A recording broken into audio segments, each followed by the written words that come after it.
आज आपण बायोलॉजीचा इम्पॉर्टंट असा टॉपिक पाहणार आहोत, तो म्हणजे श्वसन संस्था. आता याच्यासाठी आपलं श्वसन संस्था म्हटलं तर एकच माहिती आपल्याला, मास्तर हवा घ्यायची आणि सोडायची. ठीक आहे, घेतली जाते आणि सोडली जाते, त्याला श्वसन संस्था बनतो. एकदम बेसिक. पण आता ही सिस्टीम असते, तर काय म्हटलं संस्था, सिस्टीम म्हणजे एक अवयव मिळून तयार झालेली. ठीक आहे, अवयव मिळून तयार होती ही संस्था. कशी असते, सिस्टीम असते, त्याच्यामध्ये काहीतरी अवयव असणार आहे. ते कोणते कोणते अवयव असणार आहे ते सगळं पाहणार आहे आपण. पहिलं पाहता या ठिकाणी ऑक्सिजन लागतं. ऑक्सिजन शिवाय ही क्रिया पूर्ण होणार नाही. महत्वाचं काय आहे, ऑक्सिजन. त्याच्यानंतर काय, ऊर्जा आणि उष्णता. आता जेव्हा श्वास घेतोय आपण मधामध्ये, तेव्हा एक ऊर्जा तयार होते बॉडीमध्ये. आणि आपली बॉडी काय असते, गरम असते, उष्णता असते, माहितीये. मग ती उष्णता असते, गरम राहते. आता गरम बनून राहण्यासाठी आपली बॉडी किंवा उष्णता कंटिन्यू राहण्यासाठी बॉडीमध्ये ते दोन आवश्यक गोष्टीची भर असतो. कोणत्या दोन आवश्यक गोष्टी असतात, एक म्हणजे श्वास आणि दुसरी कोणती असते, अभिसरण, रक्त अभिसरण. आपलं रक्त पळत राहतं ना. आता रक्त पळत राहतं, जेव्हा श्वास घेतो आपलं रक्त पळत राहतं. ठीक आहे, त्याला काय म्हणतं, रक्त अभिसरण. रक्त अभिसरण होत राहतं आपल्या शरीरामध्ये, कंटिन्यू होत राहतं. रक्त अभिसरण पण होतं. आणि नंतर श्वास घेतल्यानंतर श्वास घेतो, रक्त पळत राहतं, आपलं रक्त अभिसरण चालू राहतं. ह्या दोन गोष्टीमुळे काय असतं, उष्णता आपल्या बॉडीमध्ये, शरीरामध्ये बनवून राहते. म्हणजे दोन गोष्टी कोणत्या महत्वाच्या राहणार तुमच्या लक्षात ठेवायच्या, एक श्वास आणि दुसरी कोणती आहे, मग आपली रक्त अभिसरण. जेव्हा तुमचं रक्त म्हणजे कोणाचाही पकडा संपला, आपला खेळ खल्लास झाला, त्यावेळेस काय होतो, श्वास घेणं थांबतो. ठीक आहे, श्वास घेणं थांबला, खेळ खल्लास झाला, श्वास घेणं थांबलं, त्यावेळेस रक्त अभिसरण होईल. रक्त पळणार आहे का आपल्या बॉडीमध्ये, नाही पळणार आहे. मग त्यावेळेस काय होते, बॉडी आपली गरम राहत नाही, उष्णता राहत नाही पकडून, उष्णता राहत नाही बरं का, उष्णता राहत नाही. मग त्यावेळेस बॉडी काय राहते, थंडी राहते. खेळ खल्लास झाल्यानंतर माहिती ना, खेळ खल्लास संपला, श्वास घेणं थांबलं, संपला विषय. त्याच्यानंतर काय राहतं, रक्त पळणार आहे का, नाही पळणार. उष्णता राहणार आहे का, नाही राहणार. बॉडी गरम राहणार का, नाही राहणार. मग तेव्हा काय बॉडी होती, थंडी राहते. म्हणजे लक्षात काय ठेवणार तुम्ही, बॉडी कधी थंडी राहणार, मग श्वासच नाही, उष्णता नाही, कार्य नाही, ऊर्जा नाही, काही नाही, थंडी बॉडी. पुढचा मुद्दा पहा, अपचय कॅटाबोलिक. आता कॅटाबोलिक म्हटलं ना, दोन वस्तूला तोडते. ठीक आहे, कोणत्याही वस्तूला, दोन वस्तू म्हणजे कोणत्याही वस्तूला तोडते, त्याला कॅटाबोलिक म्हणायचं. आणि ॲनाबोलिक काय म्हणते, कोणत्याही वस्तूला जोडते, त्याला ॲनाबोलिक म्हणायचं. आता मग ही क्रिया कशामध्ये जाते आपली, कॅटाबोलिक मध्ये. समजतं. चला पुढचा मुद्दे पहा आता, श्वसन अवयव. आता श्वसन अवयव कोणते कोणते असते, सस्तन प्राणी. आता सस्तन प्राणी कोणता असतो, आपल्यापासून सुरू करू ना, बस मास्तर. आता सस्तन प्राणी म्हटलं तर कोणता, आपणच. ठीक आहे, सस्तन प्राणी म्हणजे कोणताही पाहता. जर तुम्हाला परीक्षेला विचारलं सस्तन प्राणी कोणता, तर अशा वेळेस काय सांगायचं, सस्तन प्राणी म्हटलं ना, असा प्राणी जो बाळांना दूध पाजतो. ठीक आहे, त्याला काय म्हणायचं, सस्तन प्राणी म्हणायचं. मग तुम्ही विचार करा, दूध कोण पाजतो, बाळांना. ठीक आहे, मग तो झाला सस्तन प्राण्यामध्ये मोडतो. आता सस्तन प्राणी माहीत झाला, मग आता सस्तन प्राणी कशा मार्फत आपला श्वास घेतो, माहितीये, नाही माहिती.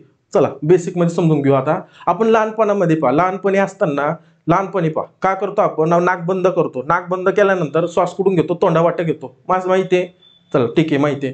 त्याच्यानंतर तोंड बंद केलं, तो श्वास कुठून घेतो, नाकातून घेतो मास्तर, हे पण माहितीये. आता हे दोन्ही पण बंद केलं, तर मग श्वास कुठून घेतो, संपलं. तसं नाही, पहा आता आपण लहानपणापासून शिकत आलो, दोन्ही हे ना तर हे, याच्यातून आपण श्वास घेतो. ठीक आहे, आता हे दोन नसलं तर आपण श्वास घेऊ शकत नाही, असं माहिती आपल्याला. म्हणजे श्वास घ्यायचं आपल्याला माहिती लहानपणापासून, हे नाक आणि तोंड हे असतं. पण हे नाही भाऊ, हे दोन्ही पण नाही. मग श्वास कुठून घेतो भाऊ, याच्या मार्फत. कोणता अवयव महत्वाचा आहे, फुफ्फुस, लंग्स किंवा त्याला फेफडा हिंदीमध्ये. ठीक आहे, मराठीत, इंग्लिश, फेफडा हिंदीमध्ये लंग्स. ठीक आहे, लंग्स मधून आपण, लंग्स हे काय आहे, त्याचं महत्वाचं कार्य. ठीक आहे, इथून हवा घेतो भाऊ आपण, इथून नाकाद्वारे. फक्त काय आहे, एक साधन आहे फक्त जायचं, एक काय म्हणतात, रस्ता आहे फक्त. रस्ता कोणता आहे, मग जायचा तोंड आणि नाक, हे फक्त रस्ता आहे जायचा. आणि महत्वाचं काय आहे, हे कुठं, इथून काय होतं, फुफ्फुसातून आपण जेव्हा वळतो हवा, पहा इथून नाही वळत. हवा कुठून घेतो, इथून हे वळतं हवा. म्हणजे हे घेतं हवा, कोण घेतं, इथून वळतं हवा. इथून नाही वळत आपण हवा, वळत नाही हवा आपण. फक्त एक साधन आहे, एक रस्ता आहे, रस्ता. तोंड आणि नाक याच्यातून हवा कुठं जाते, फुफ्फुसात जाते, म्हणजे लंग्स मध्ये जाते. आता कळतं, डोक्यात पेट. म्हणजे आता सस्तन प्राणी म्हटलं तर कोणते मग माहिती झालं. मग गाय, म्हैस हे काय झालं, सस्तन प्राणी राहणार. ठीक आहे, आता पुढचं पहा, कीटक. आता कीटक कोणते पहा. आता कीटक मध्ये काय असतं, एक नळी असते, फक्त नळी. ठीक आहे, श्वास नळी कुठं, या ठिकाणी श्वास नळी असते, इथून हवा घेते, बस एवढं सोपं आहे. कीटक म्हणलं तर या ठिकाणी, ठीक आहे, किडे मोकडे कुठून या ठिकाणी हवा घेतात, ठीक आहे, समजलं. चला पुढं, याला काय म्हणतात, ट्रेकिया. काय म्हणतात त्याला, ट्रेकिया म्हणजे, किंवा त्याला श्वासनळी बनायचं, सोपं. चला पुढे पाहता, जलचर प्राणी. आता जलचर प्राणी म्हटलं तर मास्तर आम्हाला माहिती आहे, लहानपणापासून म्हणतो कल्ले, माशांचे कल्ले, या कल्ल्यामधून आपण हवा जाते माहितीये. कुठून घेतो श्वास तो, मासा, माहितीये, मासे मासा कुठून घेतो, ते कल्ल्यांमार्फत. त्यालाच का म्हणायचं पाहिजे, गिल्स किंवा क्लोम किंवा कल्ले, ठीक आहे, कळतं. आता कोण, जलचर प्राणी. आता जलचर प्राणी म्हटलं तुम्हाला सांगायची गरज आहे, माहिती आहे मास्तर. चला पुढं समजून घ्या. आता पुढचा मुद्दा पाहता, बेंडूक. आता बेंडूक म्हटलं ना, 2 वेळेस श्वास घेतो बरं का. आता 2 वेळेस, आता मास्तर तुम्ही कसं लिहिलंय, त्वचेद्वारे आणि लंग्सद्वारे. आता याच्यामध्ये कन्फ्युज व्हायचं नाही, परीक्षेमध्ये भरपूर वेळेस कन्फ्युज होता पोरं. काय रेफरन्स बुक मध्ये काय दिलेलं आहे माहितीये का, त्वचेद्वारे श्वास घेतो, काही ठिकाणी लंग्सद्वारे श्वास घेतोय. अशा वेळेस कन्फ्युज होतंय, भरपूर जण कन्फ्युज होत आहे. काय रेफरन्स मध्ये दिलेलं आहे लंग्सद्वारे, काय आयोगाच्या याच्यामध्ये पण आन्सर की मध्ये पण हे चाललेलं, युपीएससी परीक्षेपर्यंत गेले ना तुम्ही, काही वेळेस लंग्स आलेले, काही वेळेस त्वचेद्वारे आलेले. श्वास घेण्याची प्रक्रिया बेंडूकची हे भाऊ कळतं, बेंडूकची. आता मग हे तुमचे सगळे मुद्दे मी आता क्लिअर करून टाकतो. कसे तर पहा, आता जर बेंडूक पाहता, बेंडूक, आता लंग्स सांगतो तुम्हाला, जो जमिनीवर असतो भाऊ, तो जमिनीवरती माहिती ना एकदम नॉर्मल ठिकाणी असतो, तर लंग्सद्वारे तो श्वास घेतो. कशाद्वारे घेतो श्वास, तो लंग्सद्वारे श्वास घेतो, फुफ्फुसाद्वारे, फेफड्याद्वारे. आणि जेव्हा त्वचेद्वारे कधी घेतो, तो जेव्हा पाहू तुम्ही लहानपणी जर कुठं पाहिला असेल बेंडूक, तर आता पण पाहिला असेल, तर आता दिसणार पण नाही तुम्हाला जास्त करून. पण जेव्हा असं नाल्या नुल्यात, दगडादुगडामध्ये, मातीमध्ये लपलेला असतो बेंडूक. कुठं लपलेला असतो, मातीमध्ये, नाल्या नुल्यामध्ये. तेव्हा काय करतो भाऊ, तो मातीमध्ये घुसून लपलेला असतो, तो असं वरती नसतो, मध्ये असतो तो लपलेला. तेव्हा काय करतो, तो त्वचेद्वारे श्वास घेतो, कळतं. मग 2 वेळेस श्वास घेतो तो, एक कुठं साधं नॉर्मल मध्ये, आणि नंतर कुठं घेतो, मधात लपलेला असल्यावर त्वचेद्वारे तो श्वास घेतो, कळतं. आता जर परीक्षेला प्रश्न आला ना, तर कन्फ्यूज व्हायचं नाही. कशाद्वारे श्वास घेतो बेंडूक, तुम्हाला ऑप्शन देतील आणि त्याच्यात सविस्तर सांगणार ते कुठं असलेलं होतं, ठीक आहे. हे दोन्ही ऑप्शन जर आले ना, तर कन्फ्यूज व्हायचं नाही. ते प्रश्नामध्ये सांगून देणार की कसं प्रश्न विचारू शकता, कळतं. प्रश्नामध्ये सांगणार ते बेंडूक कुठे आहे, तर ठीक आहे, मातीमध्ये कुठे आहे, जमिनीवरती का पाण्यामध्ये, कळतं. जर नॉर्मलच आलं फक्त, जर नॉर्मल आला बेंडूक हा कशाद्वारे श्वास घेतो, नॉर्मल प्रश्न, ठीक आहे. हे नाही दिलं ऑप्शन डायरेक्ट त्वचेद्वारे, तर त्वचेद्वारेला टिक गोळा करून टाकायचं, नाही दिलं तर लंग्स, कळतं. आता महत्वाचं, आता हे मास्तर हे का दिलेले, टॅडपोल. आता मास्तर हे टॅडपोल का दिलेले, टॅडपोलचं काय असतं, गिल्स. आता गिल्स काय असतं भाऊ, तुम्हाला आताच सांगितलं या ठिकाणी पहा, गिल्स म्हणजे काय भाऊ, जलचर प्राणी. आता टॅडपोल्स काय भाऊ, बेंडूकच आहे.